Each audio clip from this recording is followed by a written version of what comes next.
What's up, guys? Welcome back to another innovation review. Today we're going to be checking out the Tahoe from ELUX, which is the blue bike right behind me. This is the step-through version. So without further ado, let's get into it.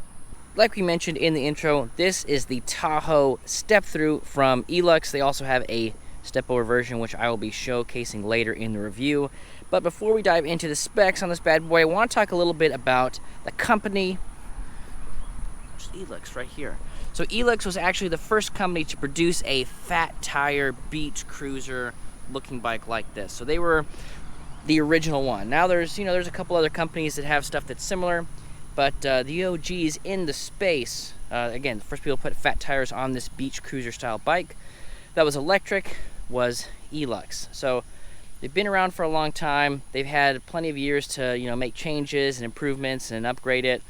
So even the Tahoe model, which is what we're looking at today, which as of the time of this recording is retailing for $16.95, it is still a very solid bike when you look at the price point and you look at other bikes that are in this same category and same price point. A lot of really cool features here. And if you're like, hey, I want an upgraded saddle, I want better brakes, then they have the GT version available as well. We also did a comparison video between the two, so if you're kind of torn, like what's the difference, which one should I go with, we'll have a link to that in the description so you can see that full video review. So, like I mentioned, ELUX has been doing this for a long time. They are pretty much experts in this type of bicycle. That is the main model they carry, is the Tahoe. They've got the Malibu, and they have the Sierra, which is a folding bike. But from me looking at it, it seems like this beach cruiser style bike is their main bread and butter, if you will. So let's go ahead and talk about the motor. So the motor we have in the back is a 500 watt Tahoe rear hub motor. Now, Tahoe is not Bafang, it's not some of these other companies we've heard before, but based on the riding that I've done so far, and this is my second video actually with this bike, it is pretty torquey and not super loud. So if you're somebody who's like, I want it torquey, I want it super loud, you can definitely get that out of this motor. Now the other thing, we'll get to that a little bit more when we talk about the display. It has 3 different modes per pedal assist level. Or I guess the way this one works is you can adjust it from eco, normal, and boost. And for me, I like to ride it in boost all the time. So that way you get more torque. It's got a little bit more of a steep curve as far as the torque curve goes. But if you're somebody who's like, hey, that sounds great, it's powerful, it's gonna get me up those hills, that's fine. But when I'm riding around, I don't really want a really torquey takeoff. I want something that's a little bit more smooth, a little bit more chill. That's something that we can dial in, and we'll talk about that a little bit more when we get to the keypad and the display and that sort of stuff. So from my perspective, this 500 watt motor is, it feels a lot like the 750. The 750, which comes on the GT model, has a little bit more top speed, but as far as this goes, I think it is a very, very solid 500 watt motor here, and it feels like it's got the torque of a 750 in my personal opinion. So as far as motor goes, definitely enough to get up some steep hills, and we'll do a little bit, and you guys know we're in Texas, so there's not a whole lot of hills. Like that embankment over there is probably the steepest thing in a 5-mile radius of where I'm at. So that's not usually the one that we do the reviews on. That one's a little bit further down the trail, but we'll get to it. We'll test it out, and we'll see how she handles on some really steep, pretty unrealistic inclines. Just gives us a good idea of what she could do as far as handling on some of the larger terrains or the steeper, mountainous sort of areas. So we talked about the motor, let's talk about the brakes. So the brakes over here, these are Tektro Auriga brakes. These are 2-piston brakes, and these are nice brakes. And when we did the comparison video between these brakes and the brakes that are on the GT, which are the Dorados, those are 4-piston brakes. Like, those are pretty solid, pretty awesome brakes, but these ones are still above and beyond most Tektro brakes that come on most of the bikes, especially around this price point. We see a lot of the Tektro 2-piston brakes, but getting the Tektro Auriga brakes on here is nice. They're also the e-comp version, so we've got our little motor cutoff cable that comes out of here. So that way when you brake, it's going to cut off power to the motor, so the motor's not fighting the mechanical braking here. When I say mechanical, they are hydraulic brakes. I just mean like the mechanical brakingness of it, like the mechanics behind braking the bike. The motor's not going to be fighting against that. So just that's the clarification there. Then down here at the bottom, we've got our 180 millimeter rotors here, which are nice and big. And I actually thought these were 203s. Yeah, they are 203s. So it's a 203 in the front. That was what confused me. So a 203 in the front, and then a 180 in the rear. There we go. I was going back and forth between that, so we figured it out live. So yeah, so 203 millimeter rotor up in the front. Again, we got the Tetra Riga 2-piston brakes there, and then a 180 in the back. Now, as far as stopping goes, both of the Tahoes that I've tested have stopped really, really well. So if you're like, oh, do those bigger brakes make a difference? I think they do. So that is definitely a big plus for me, getting some really nice brakes on a bike like this. Because somebody who's going to be on this, they want to be safe. They want to make sure they're in control of the bike, and those brakes are going to help you do that quite a bit. So we talked about the brakes. Next thing we'll talk about is the battery. So the battery sits behind the seat post here. You do have to take the seat out if you want to remove it. Now, most people probably won't ever remove the battery.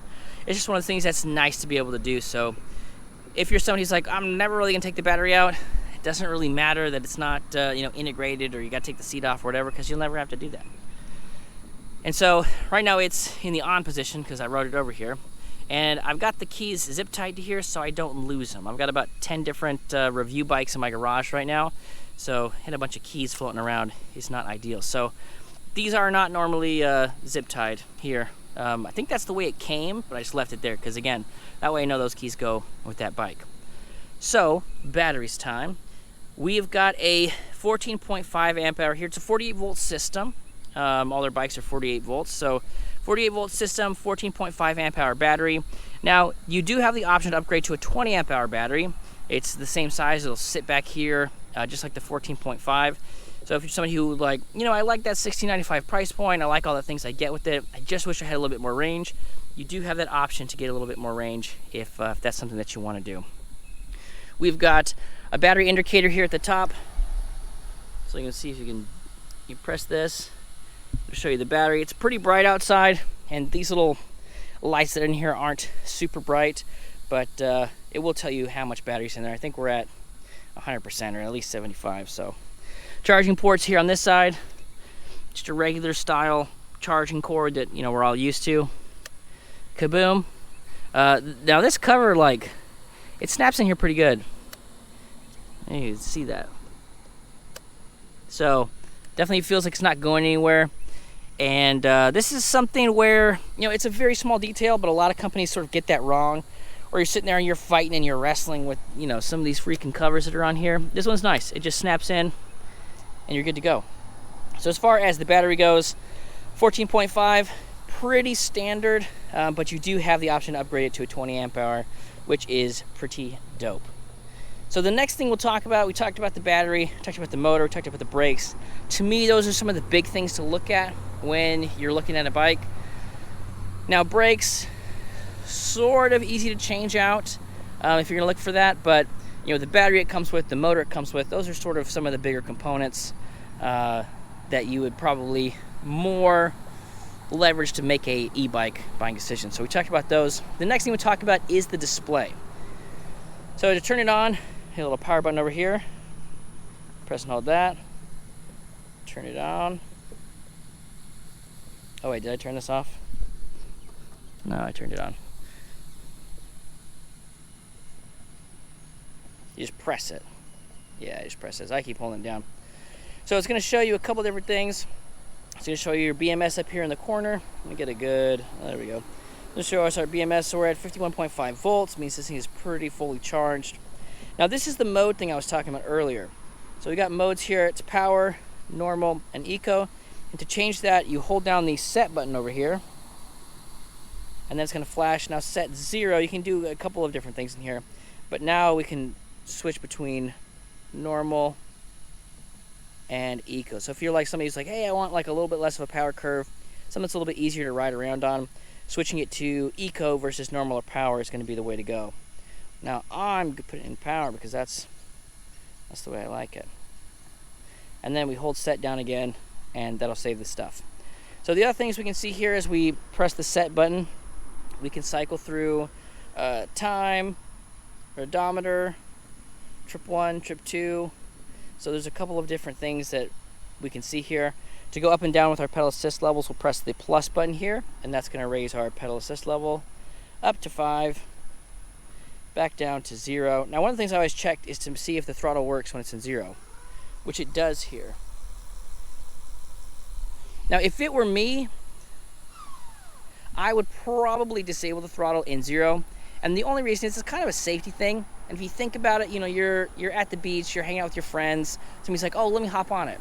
The first thing that I always do when somebody's test riding an e-bike, especially if it's their first time, is I'll put it in pedal assist level 0, you know, bring the gears down, right? I'm on 8, probably like, you know, 3, 2, or 1. And I'll just say like, hey, get used to it like a bike. That way you can kind of feel how it handles, you feel the weight, and then they don't accidentally hit the throttle. But with this one, you can hit the throttle in 0, so just something to be aware of. If you are gonna let somebody hop on your bike, just let them know like, hey, this is the throttle, like don't touch it unless you're ready to go, because it'll go, you know, full speed in any level of pedal assist. Now, going full speed in any level of pedal assist is a safety thing. It's a positive thing. So if you are that person who has it in eco mode and you're like, oh, I'm just going to cruise around, you know, all that stuff, and you need to punch through an intersection, or you see a situation where maybe there's a car pulling out and you need to get some further speed, then you do have access to hit your power here and go faster in any level of pedal assist. So if you're in, you know, your pedal assist level 1, you're going slow, you see a situation you need to get out of, you can hit that throttle, boom, get your top speed of 25, 26 miles an hour and avoid that situation. So I do like that we do have full access to all the power with the throttle. It's just yeah, it's a nice thing to have. The other thing to talk about is the fact that the brakes are integrated into the light system here. So if we look in the back, the light isn't on, but when we hold the brake down, it is going to flash. So that is a nice feature, lets people know you're coming to a stop. And again, just a nice little safety feature here, along with full access to the throttle and those nicer brakes. There is a couple of nice, thoughtful safety features here. It would be cool to have some sidewall reflective stripes or something like that on the sides, because now all of our lights are going either to the back or to the front. But that's a pretty easy upgrade as far as, you know, upgrading, you know, the tires if you wanted to. Now, one of the things I like about these tires is they are this really nice street tread. So if you are going to be staying on the concrete mostly, this is going to give you some really solid grip. Pretty much in, you know, if you're turning, if you're going straight, some really good stability here. Now, these are 26 by 3.5 inch tires, so not quite as wide as 4-inch tires, but they're very close. I mean, if you look at them from this side, it's like they're still a very fat tire. You know, there's some companies, they've got, you know, 2.8 inch or 3-inch tires, and they say that those are their fat tires. Technically, you know, you get 3-inch plus is a fat tire, but a 3.5-inch tire is a really, really solid fat tire. And it still has, I would say, mostly a fat tire feel. Now, I like 3 inches personally, because I think 3 inches has the best of both worlds. There's more air in there, they're a little bit more comfortable, a little bit more stable, but you still have more of a traditional bike feel. Now, with these 3.5-inch tires, they definitely still have that fat tire feel to it. So in conclusion, the tires here are pretty sweet. I think they fit the bike really, really well. All right, guys, next we're going to talk about the drivetrain. We did move locations because the GoPro was getting too hot. We were over there somewhere in the sun, and so we came over here in the shade, where it's hopefully not going to keep shutting off on me. So, drivetrain-wise, we've got a Shimano Altus derailleur here in the rear. Up in the front, we've got some, you know, some pretty decent pedals. These might be something worth upgrading, I think, on here, but they do, you know, they do work well. They got some decent grip on them, so not really much to complain about. I would just probably want something that's a little bit wider, a little bit flatter, and that's just mostly personal preference. So up here, we've got our rapid fire shifter here. And again, like we mentioned earlier, this is 8 speeds, 1 through 8. And these bikes are pretty much mostly assembled. I mean, all you really have to do is adjust the handlebars. I think that was kind of it. You know, put on the pedals, put on this. We did do some assembly videos on a couple of their bikes, and they were just super easy to assemble, which, you know, as a reviewer is really nice, companies like ELUX or Electric Bike Company, they they ship their bikes mostly put together, so I don't have to spend a whole lot of time working on getting it assembled before we go and review it. All that to say, haven't touched the shifter, didn't have to mess with anything down there, and it shifts really well. So if you're somebody who's not mechanically inclined or like, oh, I don't know if I can handle doing any of those fixes, I didn't have to do any of those fixes on the bike, so that might put that worry at ease for you. So we talked about the motor, we talked about the battery, we talked about the brakes, the drivetrain, the display, and some of that stuff. Integrated rear light. We got our front light up here in the front. It does come with full fenders. I know I've been showing them the whole time, but just mentioning, it does come with full color matched fenders, which is a nice touch, and a rack, and this little strap's in there. So that is pretty nice. And again, pretty much mostly assembled. So very easy to get delivered to your house. Within 10-15 minutes, you're going to be out riding. All right, guys, we are at another location to talk about the geometry of the Tahoe. Now, one of the things I will point out is a lot of the ELUX bikes have this very pedal forward design. So on a lot of other bikes, you can see like the seat's right about here, and the pedals would be right around there, but they are moved forward quite a bit. And what that does is that helps you with if you've got knee problems or lower back problems, it just gets you in a better, easier pedal geometry. Instead of being like right underneath you and doing that pedaling, your feet feel like they're out in front of you a little bit, which also help with the cruiser vibe. So if you're cruising but then kind of your whole body's in the straight line, that might not feel as comfortable, but because they do have that pedal forward design, then it does make the thing a lot more comfortable. So got a tape measure. Let's go ahead and measure some of the important specs and see what we can see. So the first and probably most important one is going to be our standover height. So standover height is going to be our smallest section. Now if somebody's hopping on, because the seat's out to about here, we could probably measure this at the lowest point. Some bikes will you can measure it at the lowest point, but you're not even stepping over it at the lowest point. On this bike, I think for our lowest point here, this is pretty reasonable. And it looks like we are at, I'd say that's about 18 and a half. So 18.5 inches for a step over height. I mean, this thing is super easy to get in and over. I mean, my knee is barely bent, stepping in and over this thing. So it is a very approachable height, being that 18.5. The other thing we'll look at is total width. Now, because we have these cruiser bars on here, it is going to be a little bit wider than most. Although, right now it looks like we're at 26 and, we can call it 27. 26 and 7/8 right here to the edge there. Now, if you're looking at the bike, the brake handles stick out a little bit further. So widest point, the 26 and 7/8 for our grips there. But if we're going to measure kind of the widest point, I'm trying to figure out, let me do this upside down. Right about here to there, right at 30 inches for those brake levers. So it adds about, what is that, 1.5 inches on each side pretty much with those handlebars. So they are pretty wide. But again, with this cruiser swept-back handlebars is kind of what we would expect. Expect something a little bit wider. The other thing we'd look at is overall length. So let's go ahead and set this up. Scoot that back a smidge. Let's see. That is about at the rear there. So we're at about 78 inches from tip of that tire to tip of this tire. So a pretty long bike. And again, with this cruiser style frame, that's kind of what you'd expect. It's kind of what you want. And again, we got a little bit more of that pedal forward geometry here. So very, very easy to get on with our step through. And then it's just got a nice big cruiser sort of vibe to it.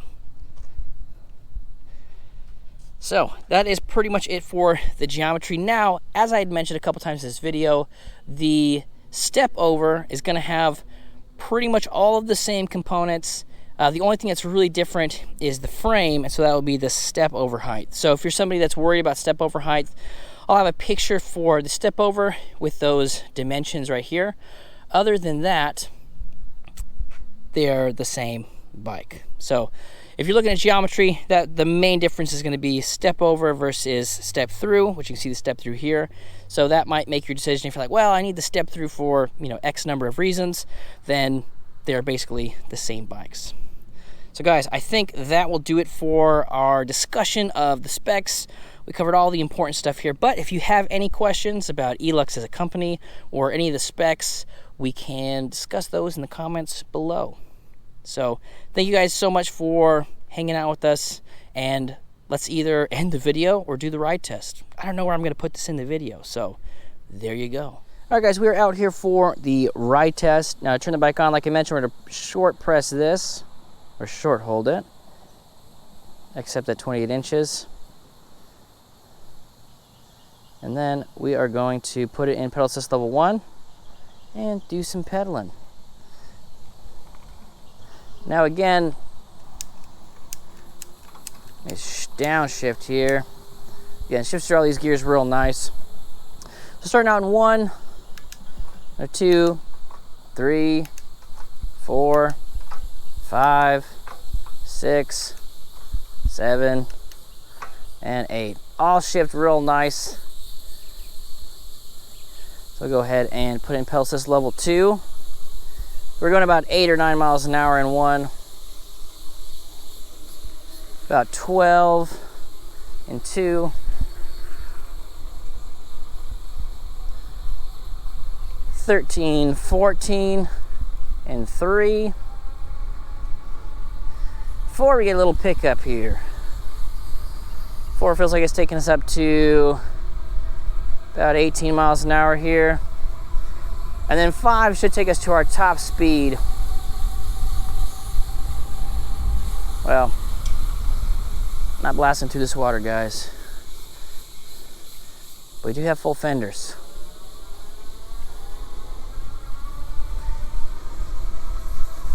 Now the other thing I like too, and this is sort of a very personal pet peeve of mine, is that I don't like when there's a big delay between switching from throttle to pedal assist. So we're at throttle and then pedaling. It's a very seamless transition, which is nice. Again, kind of a personal pet peeve when there's this big delay, because I like to go back and forth between throttle and pedal assist.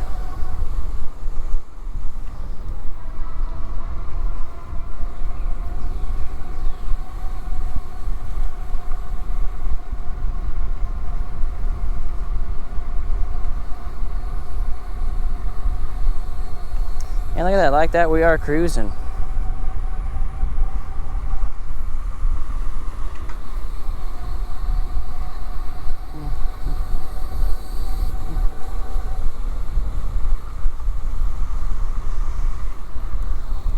Bunch of e-bikes out here today.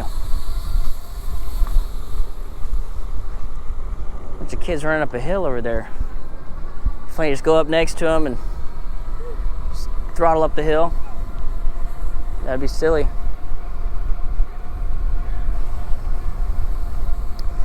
Now, as far as ride feel goes, I feel like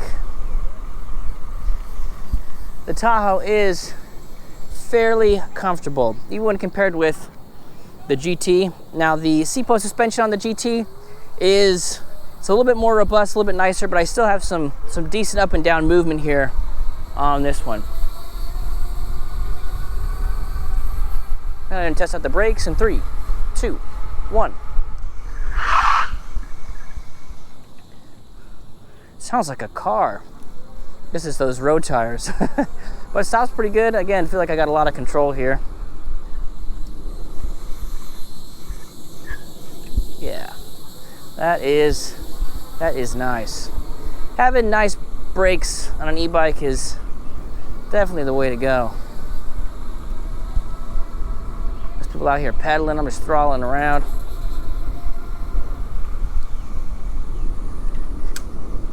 Now again, most of the time I've been going around in power mode, but for the sake of this review, we should switch that out and see see what that feels like doing it the other way. So we'll go ahead and hold down our set button here, and then we'll go down, put it into eco, hold set again, and we're good to go. Oh, it affects the throttle too. Okay. So the throttle very much toned down compared to having it in power mode. That is interesting. So again, if you're somebody who wants it nice and easy and you're just looking to tote around the lake or get around the neighborhood, the whole bike gets tuned to that other feel. Let's go ahead and downshift a bit here. Like 3. Oh yeah, nice and easy. Nice and easy.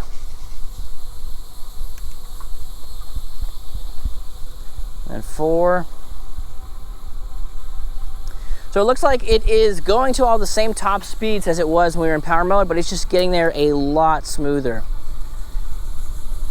You can read that as slower, but you know, slow is smooth, smooth is fast. Except for on e-bikes, whereas it's less fast.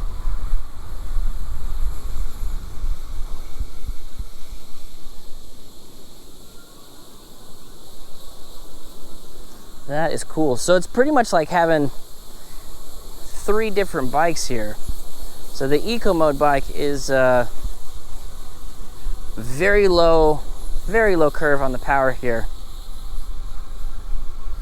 But again, gets us up to all those same top speeds, but it does it in a much smoother way.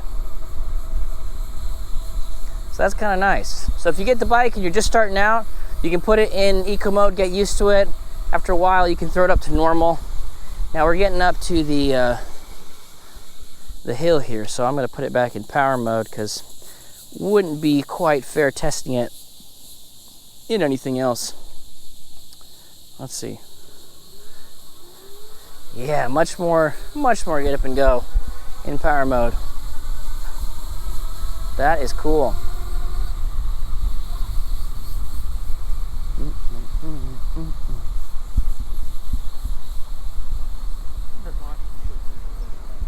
All right, we'll go ahead and try a throttle only here.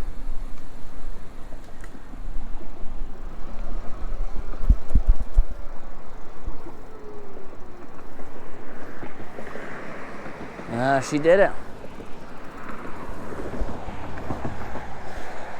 Now we'll go ahead and set those brakes.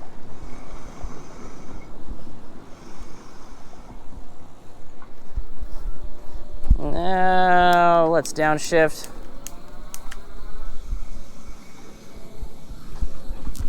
Oh, made that turn 1,000 times.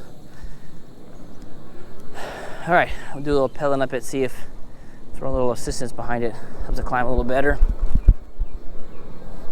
Oh yeah. And again, this is a pretty ridiculous hill, right? There's not a whole lot of hills where you'd be doing this for much longer than what I'm doing it here. And it's just a test of, you know, the torque and climbing capabilities. There you go. Go ahead and do it again. A little bit more speed before we hit it this time. Oh yeah. Too easy. So definitely I would say middle of the pack as far as climbing the hills goes. Again, we have some that, you know, they do it all the way. Let this guy pass. But most of them don't, I would say. I feel like most of the bikes don't get all the way up the hill. But the Tahoe did. Now, when it comes to fat tires, usually one of the other questions I get is about handling. How does it handle? So let's go ahead and, no, I'm just kidding, head off-road with it. I mean, it feels very nimble for a fat tire bike. And I still feel like I've got a lot of control here. Which is interesting, because I feel like for most of the riding I was doing, it felt very much like a 4-inch tire, but as soon as you get in, start doing some carving, it's like, oh, I feel like I do have a little bit more carving power here with these 3.5s. Oh yeah. Oh yeah, very nimble.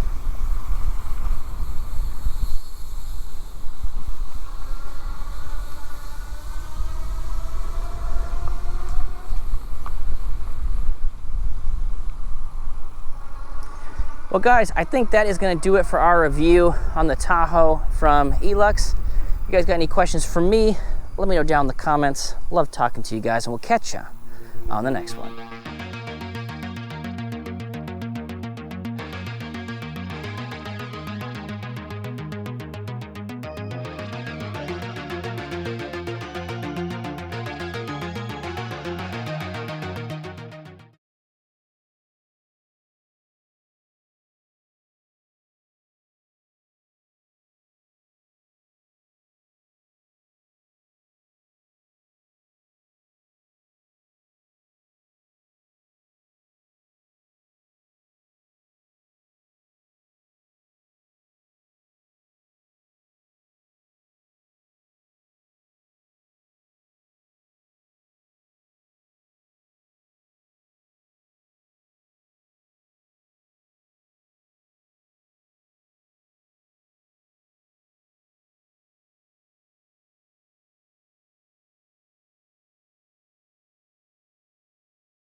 I think the next thing is just to take it out on the ride test. Make sure she handles as well as she looks. So let's head out for the ride test.